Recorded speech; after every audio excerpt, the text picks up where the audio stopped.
Desarrollo de la medición y validación, ¿sí? Me voy a permitir presentar primero a la doctora Virginia. Ella, primeramente, que todos sus grados y todos sus reconocimientos. Ella es expresidenta de la Academia de Ciencias Administrativas, ¿sí? Ella nos dirigió, ¿verdad? A un tiempo, bajo su mando, se consolidaron muchas cosas en Acacia. Ella recuperó la revista científica, la cual ahora ya estamos llevando a los rankings más altos de indexaciones. Ya estamos en Redalid, estamos en Cielo y seguimos avanzando, ¿sí? Entonces, mi agradecimiento es siempre mi reconocimiento a la labor de la doctora Virginia López, como expresidenta de Acacia, y ella es ingeniera industrial y de sistemas, tiene maestría en ciencias con especialidad en administración industrial y doctorado en ciencias administrativas. Es profesora de tiempo completo en la Facultad de Ciencias Administrativas y Sociales de la Universidad Autónoma de Baja California. Es miembro del Sistema Nacional de Investigadores con el nivel 2, cuenta con el reconocimiento de PRODEP y es líder del Cuerpo Académico Consolidado, Planeación y Desarrollo de la Universidad Autónoma de Baja California. Imparte cátedra en licenciatura y posgrado. Sus líneas principales de investigación son competitividad, sustentabilidad y desarrollo regional. Es consultora de empresas en el sector industrial y de entidades de gobierno. Pueden buscarla en ORCID, en ResearchGate. Ahí están en esos repositorios todos sus trabajos de la doctora Virginia Guadalupe López Torres, quien nos ha hecho favor de aceptar la invitación para impartirnos esta importante conferencia, Formación Ciudadana, Desarrollo de la Escala, Medición y Validación. ¿Sí? También me permito presentar al doctor Héctor Mauricio Serna Gómez, quien va a ser nuestro comentarista. Él es de la Universidad de Manizales, de Colombia, ¿sí? Él es investigador senior también allí en Colombia y él va a estar muy atento seguramente también para escuchar esta conferencia. Entonces, sin más preámbulo, ¿verdad? Agradeciendo y saludando a mis colegas que están aquí conectados de Ecuador, de Perú, están de Colombia, ¿sí? Están mis colegas de México, desde Baja California hasta Cancún. Aquí veo varios que están en Monterrey, ¿sí? La Universidad Católica de Cuenca también, Ciudad de México, ¿verdad?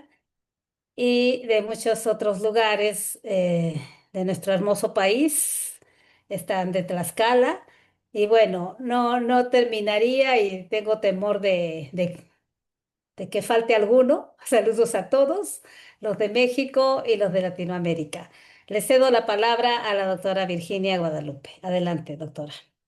Muchas gracias, doctora María Luisa, y muchas gracias también a la academia por esta invitación, por esta oportunidad de compartir un trabajo que venimos realizando una serie de colegas de tres instituciones de educación superior del país, em, donde nosotros, voy a compartir, ¿sí? Donde nosotros hemos trabajado, ¿sí? Lo que les voy a platicar hoy forma parte de los trabajos que venimos realizando en un proyecto de investigación apoyado en la convocatoria de Ciencia de Fronteras, y que pues fue una ponencia que se envió a el Congreso de Acacia de este año, donde una de nuestras coautoras tuvo la oportunidad de presentarla, ¿no? En este caso. Eh, Derivado de un estudio que se realizó sobre la violencia de género que se viene presentando en diferentes ámbitos, pero particularmente dentro del sector empresarial, nos hemos dado cuenta, cuando empezamos a estudiar el fenómeno, que el comportamiento violento se aprende a partir de una serie de teorías. Y entonces hemos ido haciendo una serie de análisis y hemos encontrado que hay algunas propuestas donde a través de la formación ciudadana se viene contrarrestando en algunos países mediante políticas públicas ese aprendizaje del ser agresivo, del ser violento. Y nosotros quisimos evaluar en los niños de quinto, sexto y de secundaria la percepción respecto a si les estamos dando una formación, ya sea en casa, en los diferentes ámbitos donde ellos se desenvuelven o en la escuela, eh, para no ser violento, ¿sí? Y bueno, con base en eso, trabajamos este diseño de esta escala de formación ciudadana, que es el constructo como normalmente lo maneja tanto la literatura como la política pública en algunos países, ¿no? Esto es parte de lo que vamos a platicar el día de hoy, ¿no? Y empezamos por reconocer la realidad eh, actual, donde la incidencia de actos violentos viene en aumento, ¿sí? Y eso nos lleva a nosotros a querer hacer algo para contrarrestar esa incidencia. A partir de eso, también encontramos que hay una serie de instituciones que impulsan un cambio. Aquí tenemos dentro de uno de los puntos, la Agenda 2030 impulsa diferentes, eh, digamos, estrategias, pero una de ellas es el impulsar que aprendamos a vivir juntos. Esta parte de la convivencia que a veces se olvida que, bueno, tenemos que desarrollar una capacidad, una competencia para poder aprender a vivir juntos. Y específicamente cuando definen Orellana y Muñoz la formación ciudadana, aluden a esto, a una capacidad para conciliar el yo y el nosotros como parte de un todo, ¿no? Y eso es lo que a partir de las reflexiones nos lleva a primero encontrar que en la política pública de forma explícita en México no tenemos algo que atienda. Ahorita vamos a ver que sí hay otros países que lo tienen y entonces necesitamos también desde la academia empezar a impulsar una serie de cambios que se puedan dar, ya sea a nivel personal, a nivel comunidad o a nivel de política pública, ¿no? En este caso. Y la formación ciudadana es un constructo relativamente nuevo de este siglo que viene siendo estudiado y hay algunas coincidencias respecto a el aprendizaje y respecto a las capacidades y particularmente a las actitudes, como nos dicen aquí Benjumea y Mesa, ¿no? Eh, entender que las personas, más allá del género, debemos de tener una aptitud para desempeñar distintos roles. Los roles no tienen género. Los roles son tareas que todos podemos y debemos hacer, ¿sí? Pero también implica, como dice Zúñiga, ¿sí? Impulsar una nueva forma de ver a la mujer y su posición de negociación dentro del seno de la familia y dentro del seno de la comunidad, en este caso, ¿sí? Aquí tenemos algunos ejemplos de tres países latinoamericanos y de dos países asiáticos que tienen una política pública sobre formación ciudadana de manera explícita, porque a lo mejor sí existe en otros países, o probablemente podemos decir que en algunas regiones de nuestro país o en algunos entornos de nuestro país existe, pero no de forma explícita, ¿sí? Y en ese sentido, es importante que nosotros primero hagamos notar, visibilicemos la necesidad de formar ciudadanos. Eh, Es cierto que cuando hacíamos la revisión de literatura hay gente que dice que la formación ciudadana solamente se enfoca a aspectos de democracia, de el ejercicio del voto, pero digamos esa es como que la parte más simple de este constructo, ¿no? Al final, la formación ciudadana tiene que ser eh, una capacidad de aprendizaje y de servicio, como lo señala la política de Japón. O como dicen los peruanos, una actuación desde lo individual hasta lo grupal, ¿sí? Que incluye el amor a la humanidad y que nos debe de llevar a poder construir una sociedad de derechos, justicia y paz, donde eventualmente veamos erradicar o podamos erradicar la conducta violenta en ese sentido. Y bueno, nosotros concebimos el constructo como eh, un constructo de segundo orden, si lo vemos desde el mundo cuantitativo, que está conformado por variables de primer orden. A partir de toda esta revisión, nosotros planteamos que formación ciudadana eh, está, digamos, dependiendo de los valores que podamos nosotros generar en las personas, de las habilidades blandas y de la colaboración y el respeto. Y bueno, la colaboración y el respeto son valores también. Los puntualizamos porque no vamos a llegar a una formación ciudadana que nos lleve a esta nueva construcción de sociedad eh, si no los trabajamos. O sea, son tan importantes dentro de la formación ciudadana que optamos por sacarlos dentro de lo que es la variable valores, ¿no? En ese sentido. No encontramos como tal un instrumento, porque también alguien puede decir, bueno, ¿por qué no adaptaron un instrumento? No encontramos un instrumento. Sí, los instrumentos están diseñados a partir de toda la revisión de la literatura, pero particularmente a partir de visualizar los ítems diseñados por Chow.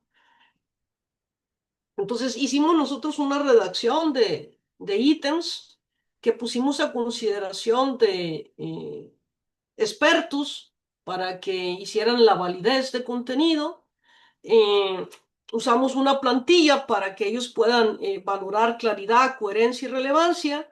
Usamos el coeficiente V de Aiken para valorar los, las, las calificaciones emitidas por los jueces, por los expertos. Y a partir de ello encontramos que el instrumento había validez, tenía validez. Los expertos nos recomendaron eh, una serie de 5 ítems a incluir dentro del diseño. Los consideramos para el estudio piloto, entonces pasamos de un diseño inicial de 12 ítems para tener un diseño de 17 ítems con las 5 recomendaciones. Hicimos un estudio piloto. El estudio piloto lo hicimos en Ciudad Juárez. En el proyecto participamos un grupo de Baja California en todos los municipios, de Tamaulipas en todos los municipios y en Chihuahua solamente en Ciudad Juárez. El pilotaje se decidió hacer en Ciudad Juárez. Entonces hicimos el pilotaje ahí, hicimos todos los análisis con el factorial exploratorio y el factorial confirmatorio. Se encontró que se cumplían con los criterios y a partir de ello, pues tenemos que efectivamente formación ciudadana es un constructo de segundo orden, al menos para el contexto mexicano. Eh, con base en estas 3 variables de primer orden, ¿no? En el factorial confirmatorio, pues nosotros tuvimos que eliminar 2 ítems por cuestiones de de que no cumplieron, ¿no? Con los criterios que marca la metodología cuantitativa de ecuaciones estructurales en ese sentido.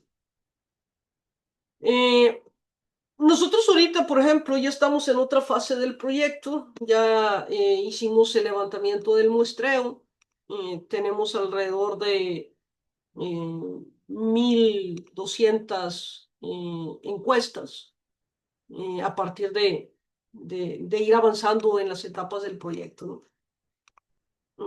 Y ya en la muestra hemos confirmado que efectivamente la escala se sigue comportando conforme a los criterios que se espera desde el punto de vista cuantitativo, ¿no? Entonces nos quedó un constructo que medimos a través de 15 ítems con 3 variables de naturaleza reflexiva. El diseño de los ítems es de naturaleza reflexiva, ¿no? En este caso, sí. Eh, Como constructo de segundo orden, pues coincide con trabajos previos. Eh, Algunos de los ítems también, no necesariamente en cuanto a la redacción, pero sí en cuanto al propósito, hay coincidencia con lo que otros autores han planteado, ¿sí? Y bueno, es cierto que tenemos una escala que ponemos a disposición de toda la comunidad, pero también es cierto de que, bueno, tiene un sesgo, ¿no? Está hecha en base a la experiencia de nuestro país y particularmente a la experiencia de estos 3 grandes estados, ¿no? En este caso. Eh, lo que nos había quedado pendiente de realizar en la ponencia fue la validez nomológica. Ya la realizamos y esa la estaremos presentando a través de un artículo en una publicación. Eh, lo que es importante aquí, y que es lo que estamos nosotros recuperando, es que necesitamos un compromiso de parte de todos los involucrados, particularmente los que somos padres, eh, de mejorar los procesos de formación ciudadana, eh, de trabajar con estrategias didácticas, particularmente en la parte formal, donde podamos realizar intervención que nos lleven al desaprendizaje de el comportamiento violento y podamos transitar a el desarrollo de capacidades donde nosotros entendamos que somos parte de una comunidad, ¿sí? Y que podamos lograr esa visión que tienen los ODS de poder convivir, ¿sí? Eso, digamos, es parte de lo importante, ¿no? Que podemos nosotros aportar. Eh, Vamos a poder medir y vamos a poder identificar dónde enfocarnos a nivel de urgencia en trabajar, que es parte del proyecto, el diseñar. Ahorita estamos trabajando en el diseño de estrategias didácticas de intervención, ¿sí? De desaprendizaje de la violencia. Estamos ahorita en la fase del diseño de estrategias para desarrollar la empatía eh, que nos permita la convivencia, ¿no? Particularmente enfocados en, en el nivel de primaria con niños de quinto y sexto grado y en nivel secundaria en los 3 grados, ¿no? En este caso. Y bueno, eso es lo que nosotros trabajamos. Con esto yo termino la parte de la presentación y quedo a su disposición por si tienen alguna pregunta o comentario. Gracias. Muchas gracias, doctora Virginia, por esta interesante presentación, donde nos muestras todo el trabajo que se ha realizado para validar este instrumento que va a medir un aspecto tan importante como es esto de la violencia. Bien, voy a ceder el uso de la voz al doctor Héctor Mauricio Serna Gómez, quien es nuestro comentarista. Adelante, Héctor. Doctora María Luisa, muchas gracias. Doctora Virginia, muchas gracias por la presentación de tu manuscrito y de tu trabajo de investigación en colaboración con la doctora Yesenia, con la otra doctora. Es maravilloso poder observar un trabajo de este tipo en el contexto latinoamericano. Digamos que desde Colombia lo ponías también como un punto de antecedente en función de la formación ciudadana y las competencias ciudadanas, pero con una particularidad. En Colombia todavía no se ha realizado un análisis o un modelo de validación en torno a un instrumento que permita poder contrastar y valorar las condiciones asociadas a la formación ciudadana y que sobre estas efectivamente se pueda establecer estrategias de intervención y de desarrollo de de estas competencias. Y acá hay un punto clave que quiero destacar, que tú lo mencionabas muy bien. El primero que tiene que ver es con la convivencia. Y digamos que desde Colombia, que a fin de cuentas como efectivamente buscamos movilizar con fuerza todo lo que tiene que ver la formación ciudadana, porque lo destacaste muy bien, en la formación ciudadana tiene que pasar de esa participación política y esa capacidad de agenciamiento de los individuos a una condición clara que es el bien común y la convivencia. Y para lograr ese aspecto de convivencia y bien común, pues un punto central es pensarnos en otra edad.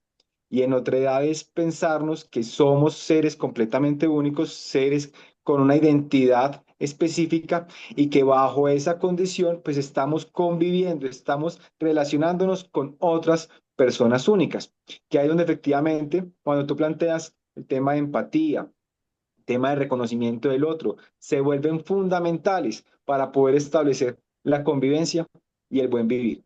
Así que en ese punto que has hecho tú con tus compañeras, con tus coautoras, es un esfuerzo significativo por posibilitar reconocer esas condiciones del reconocimiento del otro desde un modelo de valoración. Me voy a enfocar en un segundo punto que es claro de tu trabajo de investigación y es un desarrollo de una escala con un alto nivel de rigurosidad. Lo mencionaste con una claridad amplia y es que emerges bajo una propuesta de show con 12 indicadores, con 12 atributos que van a permitir comprender esas tres dimensiones que a fin de cuentas construyen convivencia ciudadana, pero que bajo esos indicadores de show y con ese relacionamiento de los expertos, que es una validez de contenido muy bien estructurada, pues logran identificar que no solo esos indicadores son bases, sino que es necesario vincular otros más, que fueron 5 como lo mencionaste, y que sobre esa condición, a partir de la validación que hacen en la institución educativa de Ciudad Juárez, con estos 123 niños y niñas, pues logran efectivamente identificar con mucha fuerza, que ya el cuestionario pues baja de 17 a 15. ¿Y por qué quiero hacer ese recuento? Porque se evidencia con mucha fuerza la rigurosidad metodológica que las autoras proponen y movilizan en torno al estudio. Lo hacen con una rigurosidad plena, reconociendo esa necesidad de comprender esa ideación del instrumento de formación ciudadana, comprenderlo desde una visión externa, que es esa valoración por pares, para luego efectivamente comprenderla desde el entorno donde lo deciden aplicar. Y a fin de cuentas lograr que efectivamente ese cuestionario logre establecer unas condiciones de base estadísticas, de rigurosidad estadística, que pueda tener condiciones a futuro de reproducibilidad y de replicación en otros contextos. Y ese punto también es central, que es el tercer punto que quiero tocar, la necesidad y la emergencia de nuestro contexto latinoamericano para poder movilizar con fuerza estas condiciones. En América Latina, en México, en Colombia, en Chile, en Ecuador, en Perú y en todos los países que conformamos este gran territorio, pues tenemos una necesidad premiante y es poder fortalecernos en habilidades blandas, poder concientizarnos que somos seres completamente únicos, pero que estamos conviviendo con otros y que en ese escenario fundamental debemos crear posibilidades asociadas a valores, a colaboración y respeto y habilidades blandas que nos permitan efectivamente desarrollarnos como personas y desarrollarnos como sociedad. Lo mencionaba muy bien en ese aspecto. Ese es un punto apremiante que en algunos contextos lo hemos pasado de largo, pero que se vuelve fundamental poderlo posibilitar y poderlo desarrollar. Entonces, a partir de eso, quiero destacar unos puntos de referencia con los cuales quiero conversar contigo para después dar la palabra ya con la doctora María Luisa a todo el público en general. Y son tres puntos claves que el estudio destaca, y lo mencionaste muy bien. Lo primero tiene que ver sobre política educativa y formación ciudadana. Entonces, te quiero lanzar una primera pregunta, y es cómo esa medición sistemática que has posibilitado con las coautoras puede aportar y puede potenciar la formación ciudadana en esos contextos escolares en los cuales efectivamente se hizo la aplicación. Sí, gracias, doctor. De hecho, de manera complementaria a lo que les comentaba, y cuando fuimos a campo, nos reconocimos de la complejidad. No abundé en la presentación, pero ahí estaba en la diapositiva. Nos dimos cuenta que es todo un reto el aporte por la diversidad de entornos en los cuales se están desarrollando nuestros niños y adolescentes.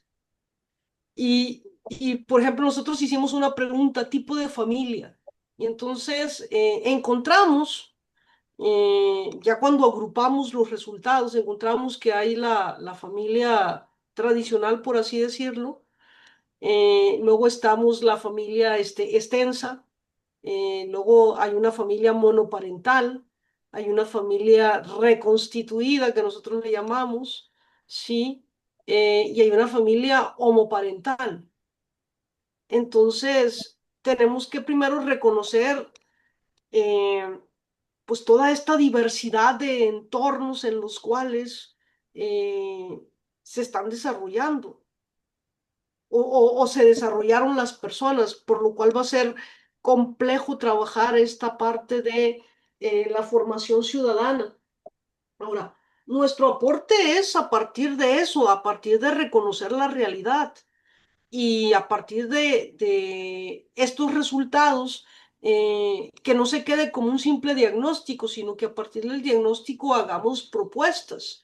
Nosotros estamos planteando propuestas didácticas donde vamos a generar contenidos eh, para este grupo de edades, de tal manera de que ellos puedan aprender un poco a nivel de canciones, a nivel de historietas, a nivel de videos, porque la mayoría también son visuales, ¿no?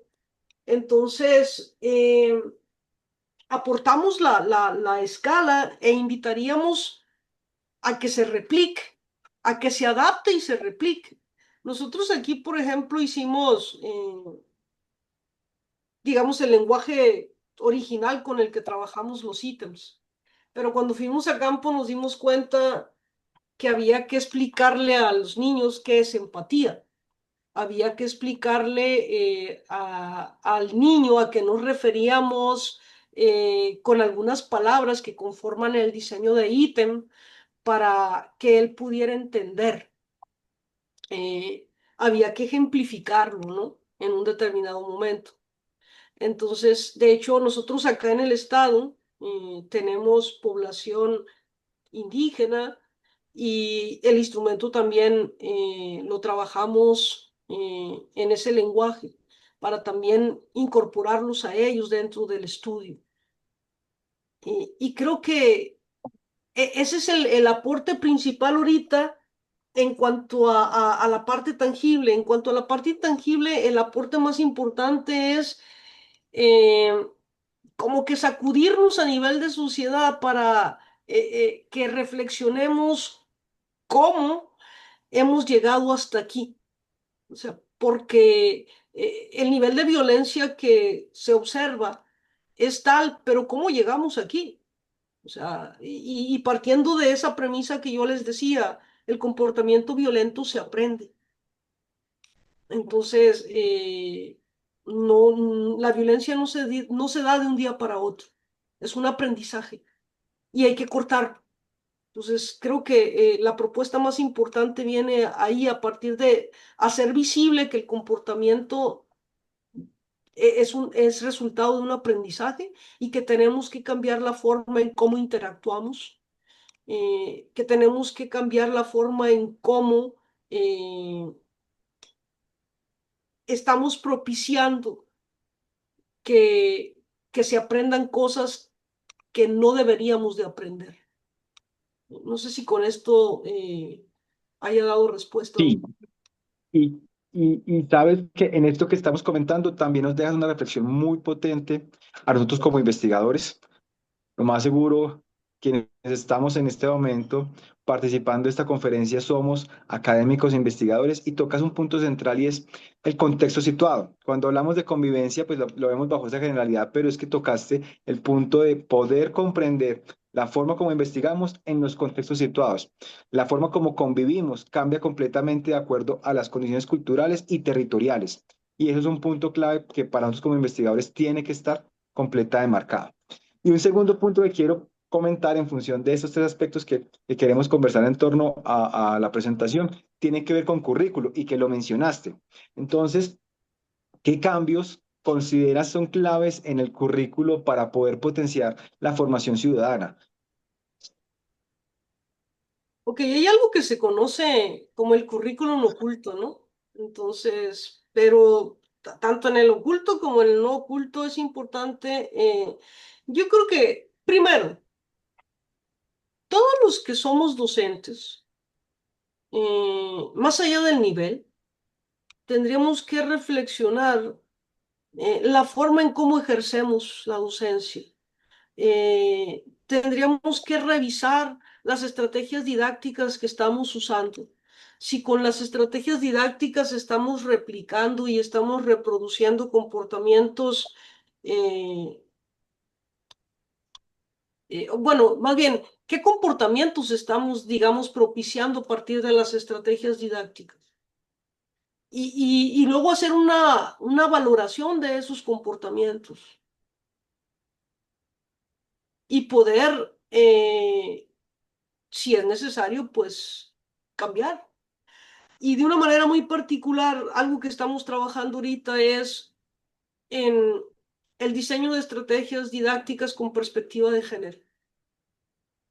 Pues es importante que nosotros incorporemos la perspectiva de género en el momento en la interacción del grupo, ¿sí?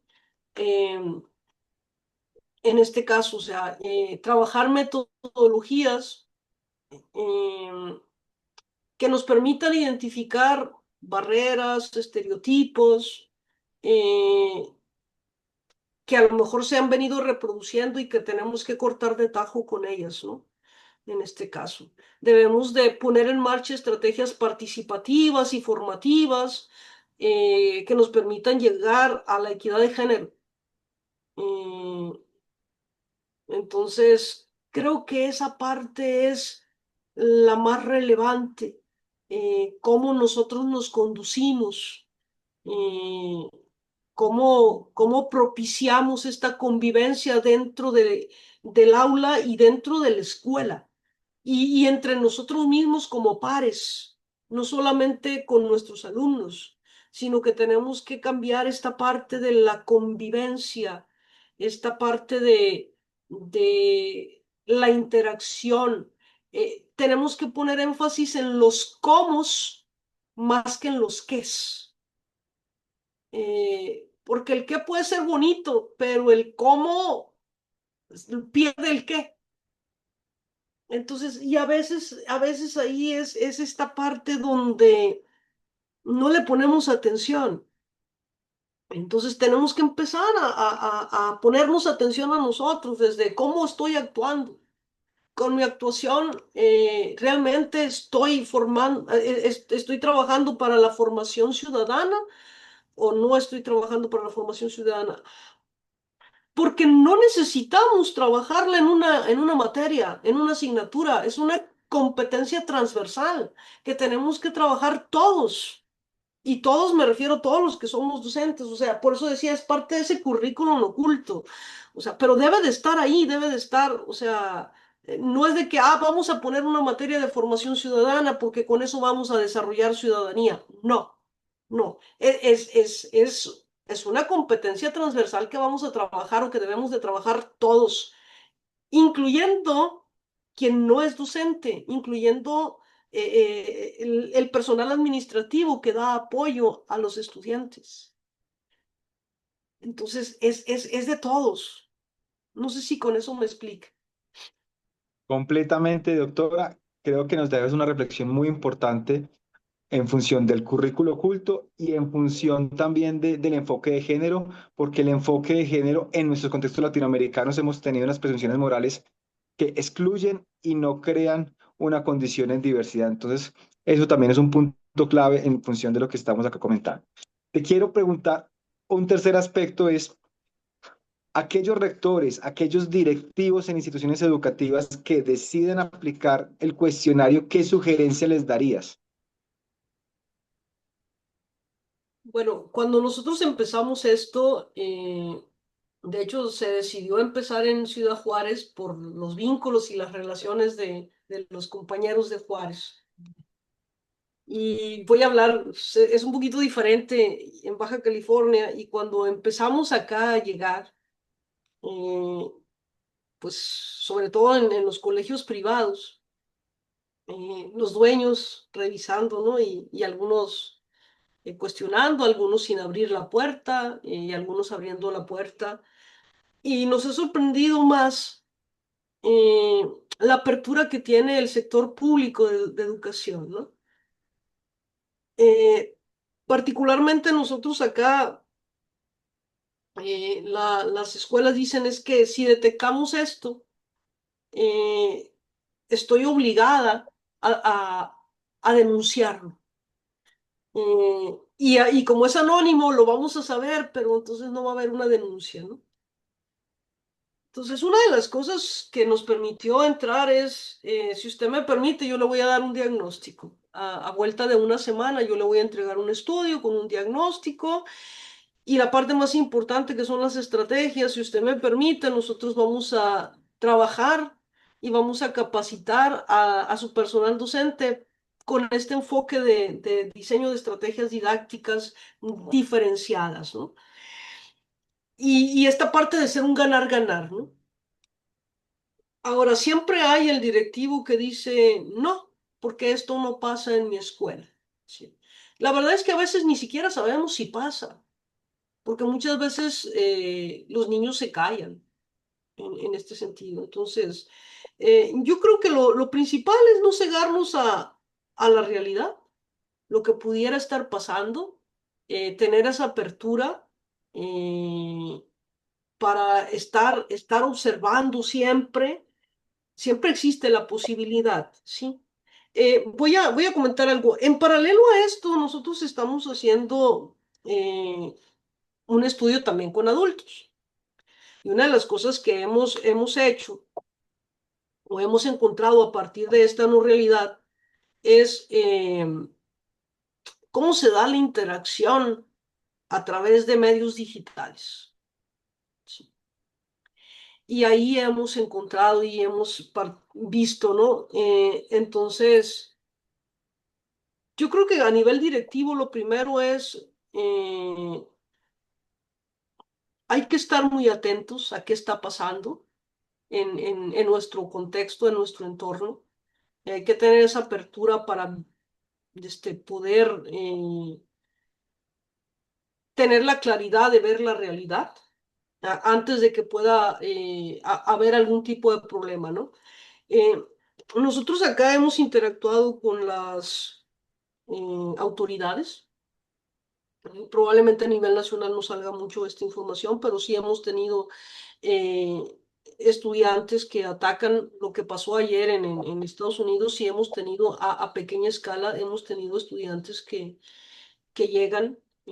Es común en los valles de Baja California que en las casas haya machetes, sobre todo la parte rural, y han llegado niños con machetes a la escuela y una serie de cosas, ¿no? No ha pasado a mayores, pero gracias a que están atentos, a partir de todo esto que hemos venido trabajando a nivel directivo, de estar atentos, se ha observado y se ha podido primero identificar que un niño tenía un comportamiento extraño. Eh, Segundo, en Baja California la operación mochila es obligatoria. la hacemos los padres de familia y en ese sentido también, bueno, se ha podido detectar todo esto. Entonces, yo creo que es muy importante no cegarnos a la realidad para poder reconocer el problema y poder contrarrestarlo y primero, si seguimos trabajando en el futuro, poder cambiar o reducir estos comportamientos violentos a un nivel mínimo. Perfecto, doctora. Y aquí me quedo con lo que mencionas con dos cosas claves para nosotros también como rol de investigador y lo mencionaste al comienzo de la respuesta. Lo primero es que como investigadores tenemos la obligación de devolver los resultados y devolver el conocimiento que efectivamente hemos alcanzado a partir del compartir y relacionarnos con nuestras comunidades. Lo mencionaste claramente cuando comentabas que con cada rector y con cada institución educativa, pues te acercas, comentas, dialogas efectivamente frente a lo que has encontrado, socializas el diagnóstico inicial y además de eso estableces estrategias de intervención. Y eso es un factor clave que como investigadores debemos tener siempre presentes en torno a práctico. Y desde ahí es que efectivamente nosotros posibilitamos la transformación desde lo que hacemos. Y una última pregunta para ya abrir este espacio de diálogo con nuestros compañeros que están también escuchándonos. ¿Cuáles son esas futuras líneas que emergen de este estudio? ¿Hacia dónde consideras que se vuelve central movilizar a partir de lo que ya has encontrado, que además nos has comentado que ya vienen haciendo estudios paralelos a partir de lo que has encontrado, ya has levantado 1.200 cuestionarios y vienes avanzando con esto, pero qué otros aspectos adicionales consideras que son pertinentes que han emergido de lo que hallaste en formación ciudadana? A ver qué sigue. Bueno, nosotros hemos estado trabajando aquí con niños y adolescentes. Sería bastante interesante poder hacer esta valoración en otro tipo de grupos sectarios, ¿no? En este caso, que se da mucho, ¿no? Para poder también contribuir, ¿no? Porque al final de cuentas, quien está enseñando el comportamiento violento a los niños y adolescentes somos los adultos. Entonces, una parte muy importante es trabajar en ese nivel, ¿no? Eh, la otra parte es trabajar con nosotros los padres, a nivel de cuál es nuestro papel, nuestro rol, el rol que estamos jugando en esto, para poder tener un compromiso con nosotros mismos, con nuestros hijos y con la sociedad. Eh, Creo que es importante en lo que sigue impulsar una revisión de los procesos de enseñanza, que estos puedan ajustarse a esta formación ciudadana que debemos de propiciar, ¿sí?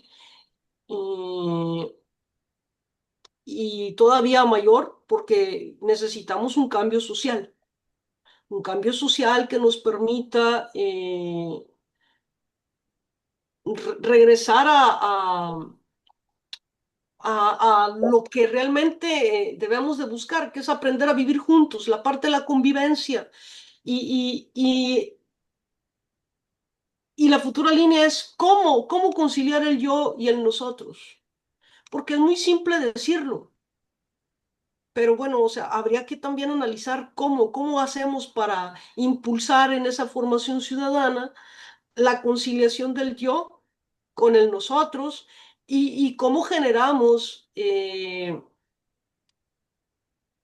o a través de qué medios podemos generar este aprendizaje de convivencia, porque no es tan simple, o sea, decirlo, comentarlo, ok, pero ¿cómo, no? Y particularmente nosotros que no somos expertos en ámbitos de pedagogía, que tenemos que apoyarnos, o sea, eso también es importante. ¿Qué sigue? La transdisciplina. Nosotros empezamos este proyecto derivado de lo que encontramos en el sector empresarial. Y ahorita tenemos un grupo de trabajo transdisciplinario, pero nos hemos encontrado que este grupo aún así tiene que ser fortalecido, porque no es sencillo diseñar una estrategia didáctica. No es sencillo y se requieren de involucrar y de un trabajo colaborativo entre personas de diferentes perfiles, ¿no? Entonces, yo creo que eso es la parte que sigue y particularmente yo diría algo, Mauricio y compañeros, este es un trabajo de todos los días, no es un trabajo de... Es más, no debería de ser un trabajo que concluya cuando termine el proyecto de investigación, sino debería ser un trabajo cotidiano. No tan cotidiano que llegue a ser algo más, ¿sí? Pero sí un trabajo de todos los días. Gracias. Muchas gracias, doctora. Yo quiero terminar digamos que esta reflexión final agradeciéndote porque además particularmente para algunos llamará la atención, pero porque desde la gestión estamos indagando sobre formación ciudadana, porque es que la gestión moviliza organizaciones y las organizaciones se conforman de personas y lograr que efectivamente las personas podamos convivir de forma armónica, podamos movilizarnos como tú lo dices, el yo y el nosotros, o como yo lo digo desde la otredad, es un factor clave para poder posibilitar transformación, desarrollo y posibilidades de reconfiguración de nuestras sociedades. Así que te agradezco mucho por darnos esta posibilidad y le doy paso nuevamente a la doctora María Luisa para que podamos indagar frente a preguntas de las personas que nos están escuchando. Muchísimas gracias, Héctor Mauricio, por tus interesantes comentarios, las preguntas en donde la doctora Virginia pues nos ha llevado a reflexionar en muchos aspectos, ¿sí? El aspecto principal, yo creo, de la investigación siempre va a ser resolver un problema, ¿no? Y en este caso estamos intentando ver la solución de un problema social que permea en todas las organizaciones, como bien lo has dicho, Héctor Mauricio. Lo ideal, ¿no? Lo ideal que buscamos es erradicar la violencia en todas sus formas, ¿no? En todas sus formas, ¿no? La violencia, como bien ya lo ha estudiado la doctora Virginia, no es nada más física, ¿no? Existe la violencia verbal, ¿no? Donde con una palabra, con una frase se puede destruir a un niño, a una persona, a un adulto, a quien sea que lo esté escuchando. Y desde luego, estas reflexiones en donde nosotros como investigadores tenemos que ir y hacer que estas entidades, que estas organizaciones primero reflexionen y reconozcan el problema, ¿no? Porque muchas veces dicen, no, no, nosotros no tenemos problemas. Y muchas veces son organizaciones religiosas, ¿no? Que están en ciertos sectores. Aquí somos lasallistas, así que es que somos Opus Dei, o somos jesuitas. Aquí los valores van primero, ¿no? Pero lamentablemente a veces no se reconoce. Entonces, pero lo más importante es tener este instrumento para intentar medir, ¿no? Para intentar tener un diagnóstico, ¿no? Es decir, esto está pasando, aquí está la prueba fehaciente de que está pasando, ¿no? Y el otro aspecto que también ya Héctor había mencionado, la intervención, ¿no? La intervención en donde muchas veces a los investigadores nos acusan, ¿no? Cuando queremos recolectar datos nos acusan, ah, nomás nos están usando, ¿no? Y nomás vienen a recolectar y luego ni sabemos los resultados, ¿no? Y muchos empresarios, sobre todo, siempre nos están acusando de que los usamos, de que recolectamos los datos y luego no saben los resultados, ¿no? Entonces, es importante el diseño, cómo está estructurada esta investigación de la cual podemos aprender todos. Y me voy a permitir en este momento hacer nada más rápidamente un recuento aquí de los chats que hemos estado recibiendo. Felicitaciones de la Universidad de Morelos, ¿verdad? De Ladislao Adrián Reyes, felicitaciones de Beatriz Valadez de la Ciudad de México, de Rodolfo Jiménez de la División Académica de la Universidad Juárez Autónoma de Tabasco, de Carmen Márquez, ¿verdad? Que está de acuerdo con las excelentes reflexiones, así como muchas aristas que a veces es difícil erradicar. Sol Juárez, también de Morelos, y quiero abrir el uso de la voz a los participantes que se encuentran en este momento conectados para que nos puedan hacer tal vez una pregunta que quisieran hacerle a la expositora, tal vez un comentario o una reflexión o compartir alguna vivencia que hayan tenido en sus escuelas, ¿verdad? Acerca de este tema tan interesante. También están los comentarios de Berta Madrigal, nuestra expresidenta también de Acacia. Dice felicidades por esta conformación de red del conocimiento en las ciencias administrativas.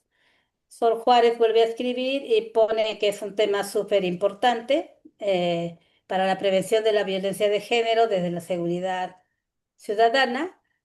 Bueno, y Virginia pues nos dice, es muy difícil, pero es un inicio, ¿no? Es un inicio, pero además nos está poniendo el ejemplo, ¿sí?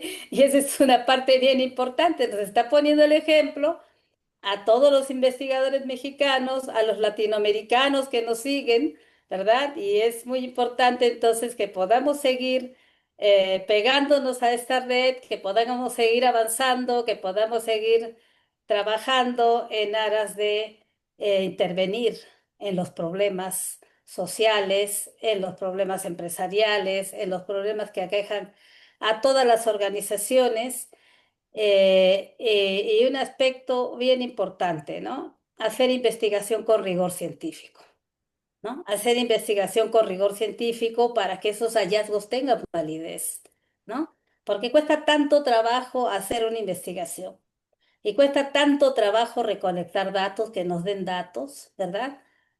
Entonces tenemos que ser muy cuidadosos desde el mismo diseño de la investigación, muy cuidadosos con ese referente teórico que nos va a permitir tener las variables del estudio, ¿verdad? Y fundamentar cada una de las variables que vamos a medir, ¿no? Y hacer todas las pruebas, ¿no? De confiabilidad, de validez, la famosa prueba ABE, ¿no? De este autor, Forney Larker, creo que es, por ahí, me corregirán, ¿sí? Entonces, todas las pruebas de diversidad que nos permiten saber que nuestro modelo, que nuestro instrumento, perdón, tiene esa validez y esa confiabilidad para medir lo que estamos pretendiendo medir, ¿sí? Entonces, ser muy cuidadosos en ese aspecto y esa es la parte justamente que le da a esta ponencia que se presenta allá en la Universidad Católica de Cuenca, ¿sí? Le da el premio de la mejor ponencia en el capítulo de educación, ¿sí? Esta ponencia ganó el premio de la mejor ponencia y la doctora Ruth Noemí Ojeda de la Universidad Autónoma de Yucatán nos dice es muy importante la inclusión de la perspectiva de género ya que la ciudadanía no es universal, está influenciada por desigualdades ya existentes, ¿no? Por desigualdades que tenemos que ir erradicando, ¿no? Por desigualdades que muchas veces, y ya lo dijo Virginia, ya lo dijo Héctor, con educación, ¿sí? Con educación, con conocimiento, es como tenemos que ir erradicando, ¿sí? ¿Por qué? Porque el conocimiento, ¿verdad? El adquirir un nuevo conocimiento tiene que transformarme como ser humano, tiene que transformarme como persona, porque esa es la razón de ser justamente de educar. ¿Sí? Plasmar ese conocimiento para una transformación del pensamiento y cuando se transforma el pensamiento se transforma el actuar de las personas, ¿sí? Entonces, este diseño de investigación, pues es fabuloso porque no nada más tiene ese rigor científico, sino que también tiene esa parte de la intervención, ¿no? Entonces, cuando la doctora Virginia se anime, ¿verdad?, a publicar ya todo el instrumento, una vez que ella lo ha súper validado, una vez que ella lo ha súper comprobado, ¿sí? Que lo ha ajustado, ¿sí? Porque nada está terminado, de veras. Tratamos de hacerlo mejor, pero nada está terminado en la investigación, nada está terminado, ¿sí? Tratamos de hacer nuestro mejor esfuerzo, ¿sí? Pero una vez que ella lo haya súper comprobado, entonces ya lo va a lanzar a la comunidad académica. Ahora sí replíquenlo, ahora sí pruébenlo en sus universidades, en sus escuelas, en sus preparatorias. Ahí va, ¿no? Ahí va. Y estas son las estrategias de intervención que proponemos, ¿no? Y seguro que va a ir más allá todavía. Vamos a hacer manuales, vamos a hacer este material didáctico, vamos a ver cómo se capacita a las personas. ¿Saben? Porque a mí no me gustaría que se cometiera el error que se comete cuando se interviene en la pyme. En la pyme dice, vamos a capacitar, ¿no? Y entonces capacitan los maestros que nunca en su vida han entrado en una pyme, ¿no? Entonces, yo siempre he dicho, hay que capacitar al capacitador, ¿sí? Entonces, si alguien no ha tenido esa vivencia, no ha tenido esa experiencia, difícilmente va a poder llegar, ¿no? Entonces, ¿cómo capacitar para intervenir? ¿Sí? ¿Cómo capacitar para concientizar? Y dijo algo bien importante, Virginia, hace un ratito, que fue, no somos psicólogos, ¿no? No somos psicólogos. Dijo, bueno, hay que buscar a los psicólogos y meterlos al proyecto, ¿sí? Para que nos refuercen justamente esa parte en la que estamos débiles. Vamos a escuchar a la maestra Nadia, Nadia Briceño, que está levantando la mano, ya de la UNAM. Adelante, Nadia. Hola, muchas gracias, doctora. Muchas gracias, doctora, por su plática. A mí me parece que el instrumento es muy valioso, no solo porque nos permite tener herramientas eh, para poder, como dice la doctora, intervenir en términos correctivos, sino en términos preventivos, ¿no? Y particularmente, yo doy clases en licenciatura. Y me asusto porque digo, si estos instrumentos pueden hacer notar el tipo de violencia eh, la forma en la que se dirigen los niños, niñas y adolescentes, pues, ¿qué vamos a descubrir o qué vamos a notar con nuestros alumnos de licenciatura? ¿No? Que si tan solo en el aula la manera en la que se dirigen entre ellos es bastante agresiva, ¿no?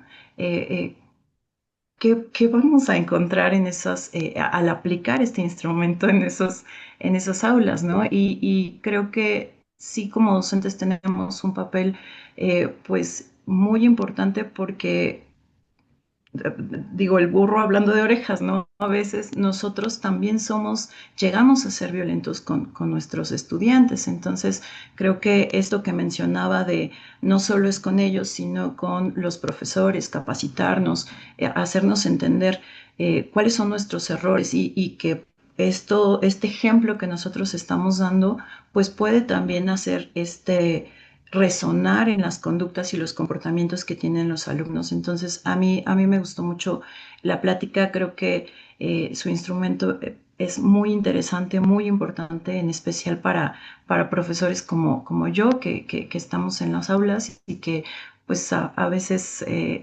pues observamos estos comportamientos y que creo que esa intervención que menciona la doctora Saavedra sería muy importante, es muy importante de su trabajo. Muchas gracias. Bien, No, gracias a usted. muchas gracias, maestra Nadia.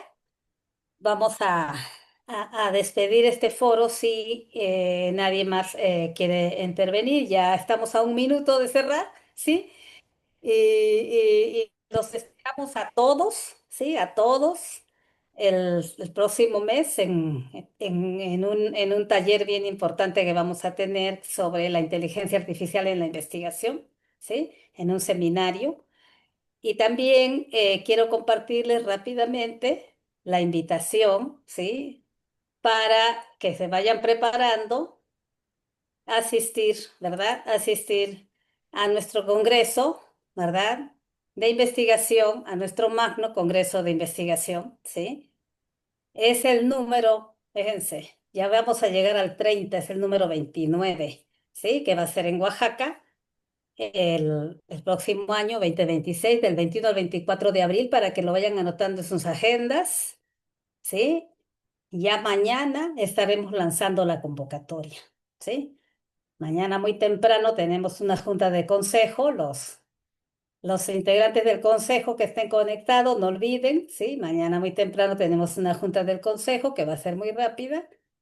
Y después de esa junta ya estaremos listos para lanzar la convocatoria, pero aquí tenemos el cartel para que ya vayan agendando las fechas, ¿sí? el emprendimientos para la sostenibilidad en los pueblos originarios y nativos. ¿Sí? Entonces, es un lema que nos orienta hacia las conferencias, hacia los talleres, mas no es, digamos, un lema de que necesariamente todas las ponencias tengan que tener ese tema, ¿no? Entonces, a veces queremos asistir y decimos, no, pero yo no trabajo ese tema, no. El lema solamente nos orienta y pues muchas gracias a todos, saludos a todos, que sigan disfrutando su jueves y que sea muy provechoso. Gracias por acompañarnos y síganos en las redes, por favor, siguen los comentarios, siguen las felicitaciones, estimada Virginia, aquí en el chat. Muchas gracias, muy interesante, dice Ceci. Miguel Rivera, excelente conferencia. Es un tema en el cual los maestros debemos tener presente, saber cómo abordarlo de la mejor forma.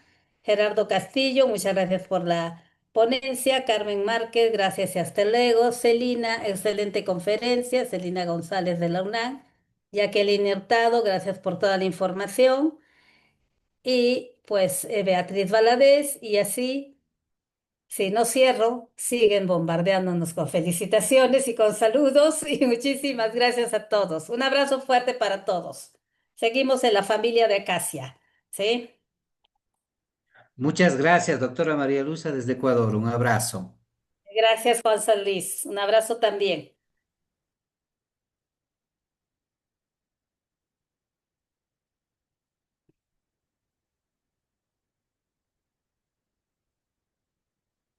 Nos vemos mañana, Héctor Mauricio. Claro que sí, doctora. Mañana estaré muy temprano conectado.